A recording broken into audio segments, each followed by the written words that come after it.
आता बातमी आहे विधान परिषदेसंदर्भात, कारण जळगावमध्ये बंडखोरी रोखण्यासाठी आता राजकीय घडामोडींना वेग आलेला आहे। तर जळगावमध्ये मंत्री गिरीश महाजन यांच्या उपस्थितीमध्ये खासगी हॉटेलमध्ये भाजप शिवसेनेच्या आमदारांची एक महत्त्वाची बैठक होतीये।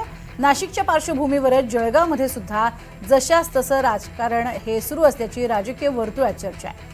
बैठकीमध्ये शिवसेना शिंदे गटाच्या बंडखोर उमेदवार रेश्मा काळे यांच्या निवडणुकीतनं माघारी संदर्भात चर्चा होतीये। मात्र या बैठकीत होणारी चर्चा वरिष्ठांना कळवू आणि त्यानंतर उद्या या संदर्भातला निर्णय होणार असल्याचं शिवसेना शिंदे गटाचे आमदार किशोर पाटील यांनी स्पष्ट केलंय।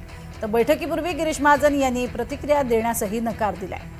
ते काही झालं तरी मी निवडणूक लढवणारच असं रेश्मा काळे यांनी म्हटलं होतं। त्यानंतर त्यांची मनधरणी केली जाते। या सगळ्या संदर्भात नेमकी किशोर पाटील यांनी दिलेली काय प्रतिक्रिया ती पाहूया।